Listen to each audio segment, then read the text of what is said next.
তিনটা জিনিস হলে বাংলাদেশ টিমের নিরাপত্তা আশঙ্কা বাড়বে।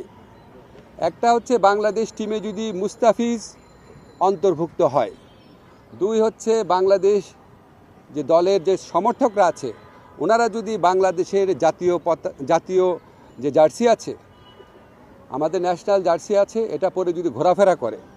আর থার্ড হচ্ছে ইলেকশন যত এগিয়ে আসবে তত নাকি বাংলাদেশ দলের নিরাপত্তা আশঙ্কা বৃদ্ধি পাবে। তো আইসিসি সিকিউরিটি টিমের এই বক্তব্য সন্দেহাতীতভাবে প্রমাণ করেছে যে ভারতে বাংলাদেশ ক্রিকেট টিমের টি-20 বিশ্বকাপ খেলার কোনো রকম পরিস্থিতি নাই।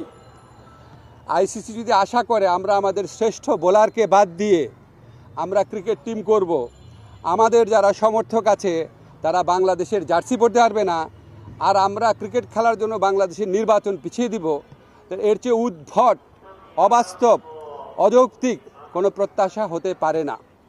আমরা মনে করি ভারতে যে উগ্র সাম্প্রদায়িক পরিস্থিতি বিরাজ করছে এবং বাংলাদেশ বিদ্বেষী যে পরিবেশ বিরাজ করছে, বিশেষ করে গত 16 মাস ধরে বাংলাদেশ বিদ্বেষী যে অব্যাহত ক্যাম্পেইন চলেছে, এটার প্রেক্ষিতে বাংলাদেশের পক্ষে ভারতে ক্রিকেট খেলা অসম্ভব ব্যাপারে পরিণত হয়েছে। মুস্তাফিজের পর্ব এবং এরপরে আপনাদের যে চিঠির কথা বললাম সেটার মাধ্যমে এটা সন্দেহাতীতভাবে প্রমাণিত হয়েছে। আমরা মনে করি ক্রিকেট খেলার উপর কারো কোনো মনোপলি থাকা উচিত না। বাজার ব্যবস্থাপনার ভিত্তিতে একটা খেলার সম্পূর্ণ বা একটা টুর্নামেন্টের ভাগ্য নির্ধারিত হতে পারে না। আইসিসি যদি সত্যি গ্লোবাল অর্গানাইজেশন হয়ে থাকে আর আইসিসি যদি ভারতের কথায় উঠে আর না বসে, তাহলে অবশ্যই আমাদের টি-20 বিশ্বকাপে খেলার সুযোগ শ্রীলঙ্কাতে দেওয়া উচিত।